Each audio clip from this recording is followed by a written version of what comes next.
अपना हाथ आगे करो। पर मैडम सिर्फ एक ही आंसर गलत हुआ है। तो क्या हुआ, मार तो तुम्हें खानी ही पड़ेगी।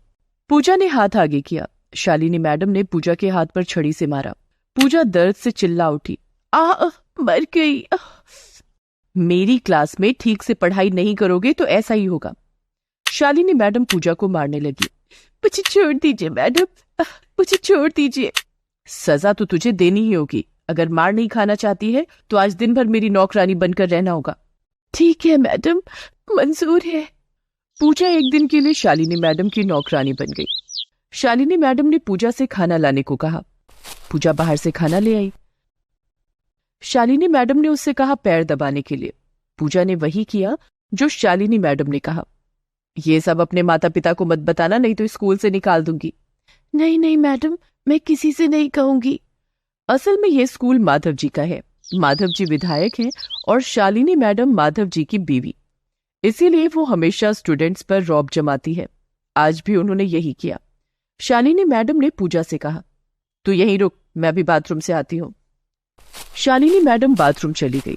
शालिनी वहीं बैठी रही और तभी बाथरूम के अंदर से चीखने की आवाज आई, बचाओ बचाओ, छिपकली छिपकली। पूजा चौंक गई। अरे मैडम चिल्ला क्यों रही हैं? पूजा तुरंत दौड़कर बाथरूम के पास गई और बाथरूम का दरवाजा खोल दिया और देखा शालिनी मैडम बेहोश होकर बाथरूम में पड़ी है और उनके ऊपर एक छिपकली बैठी हुई है। पूजा को देखकर वो छिपकली भाग जाती है। पूजा सभी को बुलाती है और फिर शालिनी मैडम के चेहरे पर पानी का छींटा मारकर उन्हें होश में लाती है। क्या हुआ मैडम, आप बेहोश क्यों हो गई थी? आप छिपकली से डरती हो क्या? शालिनी मैडम दुविधा में पड़ गई। उन्होंने कहा, नहीं नहीं, मैं किसी से नहीं डरती। अब मुझे तो बस थोड़ा चक्कर आ गया था। लेकिन पूजा को जो समझना था वो समझ गई। इसका मतलब शालिनी मैडम सिर्फ छिपकलियों से डरती है। अगले दिन शालिनी मैडम क्लास में आई और किसी स्टूडेंट को मारने लगी। हर रोज ये सब सहते सहते सारे स्टूडेंट परेशान हो गए। ये शालिनी मैडम ने तो परेशान करके रख दिया है, वो किसी की बात ही नहीं सुनती है। मैं तो मेरे माता पिता को बताने वाली हूँ। नहीं, ये गलती कभी मत करना। तुझे पता है ना शालिनी मैडम का पति कौन है? ये सोचकर ही सभी डर गए। उधर शाम को शालिनी मैडम घर पहुंची और उनके पति माधव जी ने कहा, आज फिर से किसी बच्चे को मारा है क्या? और नहीं तो क्या। ऐसे रोज रोज बच्चों को क्यों मारती हो शालिनी? मुझे मजा आता है। बच्चे कुछ कह नहीं पाते ना, बस जितनी मर्जी उतना मारो उन्हें। किसी दिन तुम्हारी ये आदत तुम पर भारी पड़ेगी, देख लेना। अरे कुछ नहीं होगा, मैं तो विधायक की बीवी हूँ। क्लास में दिन ब दिन शालिनी मैडम का अत्याचार बढ़ता ही गया। शालिनी मैडम का कुछ करना पड़ेगा, लेकिन हम करें तो करें क्या? तभी पूजा ने कहा, सुनो सब लोग, मेरे पास एक प्लान है। मुझे पता है कि शालिनी मैडम किस चीज से डरती है। किस चीज से? छिपकलियों से। मैं कल सबके लिए एक प्लास्टिक की छिपकली लाऊंगी और जब जब शालिनी मैडम हमें मारने आएंगी, हम उनके हाथ पर उस छिपकली को रख देंगे। अरे वाह, ये तो मस्त प्लान है। अगले दिन पूजा स्कूल में बहुत सारी प्लास्टिक की छिपकलियां लाई और सभी में एक एक करके बांट दी। कुछ देर बाद शालिनी मैडम क्लास में आई और बोली, आज सभी ने होमवर्क किया है ना? Yes madam. फिर भी मैं किसी न किसी के होमवर्क में तो नुक्स निकाल ही लूंगी और फिर उसे मारूंगी और उससे अपना काम करवाऊंगी। लेकिन शालिनी मैडम को नहीं पता था कि बच्चे आज पूरी तैयारी के साथ आए थे। शालिनी मैडम ने एक स्टूडेंट के होमवर्क में नुक्स निकाला और उससे कहा, अपना हाथ आगे करो। उस स्टूडेंट ने बैग से प्लास्टिक की छिपकली निकाली और शालिनी मैडम के हाथ पर फेंक दिया। छिपकली छिपकली, बचाओ बचाओ। शालिनी मैडम क्लास भर में दौड़ने लगी, बचाओ बचाओ। उनका सर जाकर दीवार से टकराया और वो बेहोश होकर गिर पड़ी। क्लास भर के सभी बच्चे हंसने लगे। आज तो बाल बाल बच गए। कुछ देर बाद पूजा ने शालिनी मैडम के चेहरे पर पानी का छींटा मारकर जगाया। मैं कौन हूँ? मैं कहाँ हूँ? आप क्लासरूम में ही है मैडम। शालिनी मैडम चली गई। क्लास के सभी बच्चे बहुत खुश हो गए। आज से रोज यही करेंगे। इसके बाद हर रोज शालिनी मैडम पर कोई न कोई प्लास्टिक की छिपकली फेंकने लगा और शालिनी मैडम डर के मारे शांत हो गई। इतनी छिपकलियां आ कहां से रही हैं? मुझे इन छिपकलियों को मारना होगा। शालिनी मैडम ने पेस्ट कंट्रोल के लोगों को बुलाया और पूरे स्कूल में दवाई फैला दी। स्कूल की सारी छिपकलियां मर गई। एक दिन पूजा ने क्लास में सभी से कहा, शालिनी मैडम को ये नहीं पता है कि हमारे पास प्लास्टिक की छिपकलियां हैं।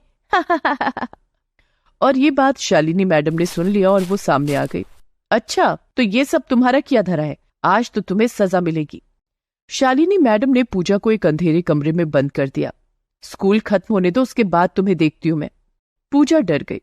पता नहीं आज मैडम मेरे साथ क्या करेंगी, मुझे तो सोचकर ही डर लग रहा है। पूजा कुछ घंटों तक उसी रूम में बंद रही। वो डर के मारे कांपने लगी। तभी उसके सामने एक छिपकली आई और बोली, पूजा डरो मत, मैं हूं तुम्हारे साथ। तुम बात कैसे कर सकती हो? क्योंकि मेरे पास जादुई शक्तियां हैं। तुम्हारी शालिनी मैडम की वजह से मेरा परिवार मारा गया है। मैं बदला लेना चाहती हूँ। मैं तुम्हें इच्छाधारी छिपकली में बदल देती हूँ। शालिनी मैडम जब इस कमरे में आएंगी तब तुम छिपकली बन जाना। उस छिपकली ने पूजा को इच्छाधारी छिपकली बनने की शक्ति दे दी। शाम को शालिनी मैडम उस कमरे में आई। पूजा, अब तेरा क्या होगा? आज तुझे मैं बहुत मारूंगी। शालिनी मैडम के हाथ में चाबुक था।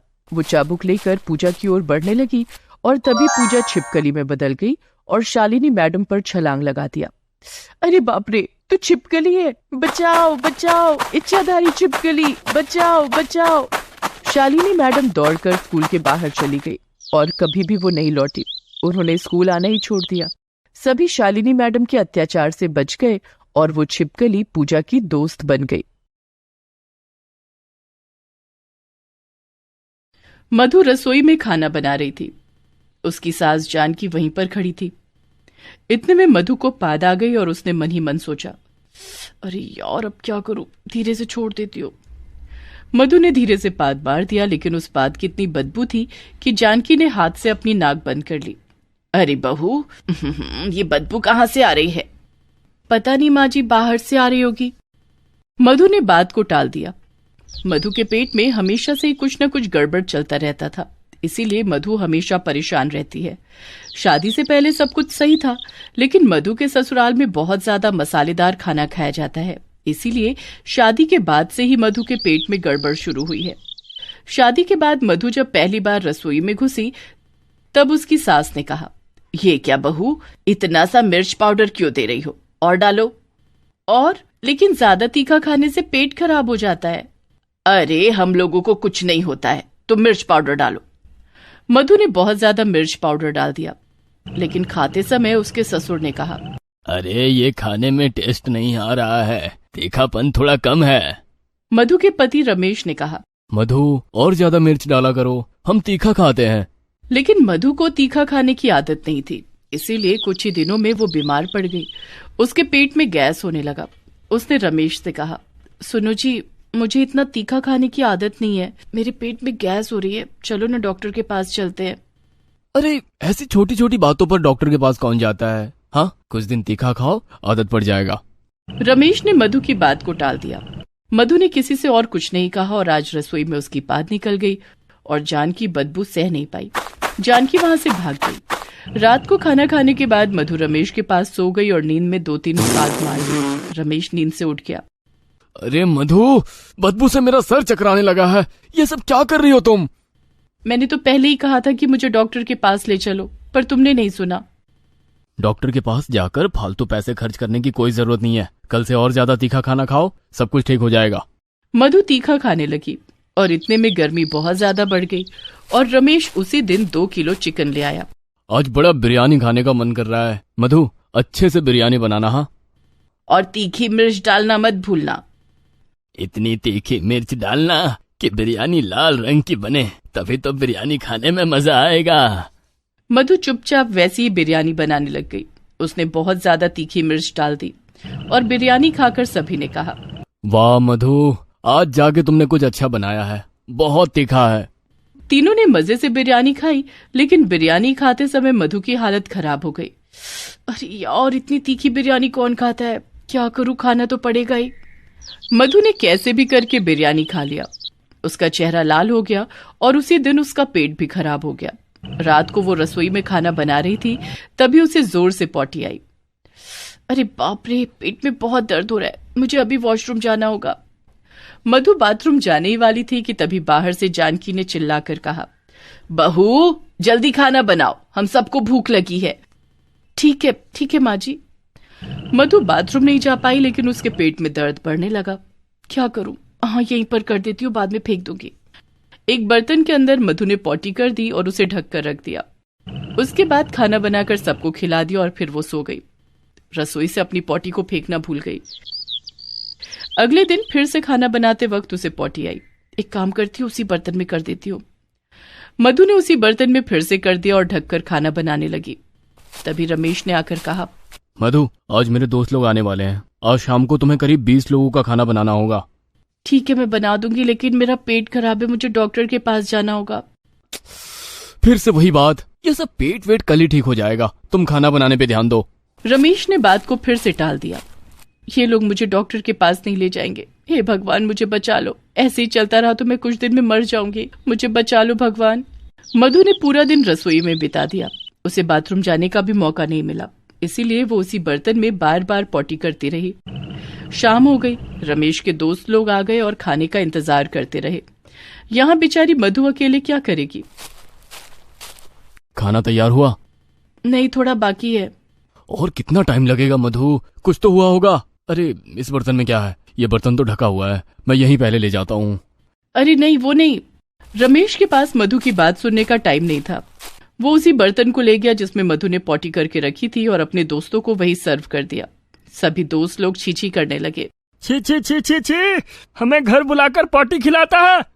तुझे शर्म नहीं आई रमेश? आज से तेरे साथ सभी दोस्ती खत्म। ये बोलकर सभी चले गए। रमेश शर्म के मारे चुप हो गया। मधु रोने लगी और रोते हुए उसने सब कुछ बता दिया। मैं बार बार कह रही थी कि डॉक्टर के पास ले चलो, लेकिन तुमने नहीं सुना, तुम्हारी वजह से हुआ है आज ऐसा। रमेश को अपनी गलतियों का एहसास हुआ। मधु को डॉक्टर के पास ले जाया गया। डॉक्टर ने ज्यादा तीखा खाने से मना कर दिया। उसके बाद से मधु के हिसाब से ही खाना बनने लगा और सभी खाने भी लगे, और इसी तरह धीरे धीरे सब कुछ ठीक हो गया।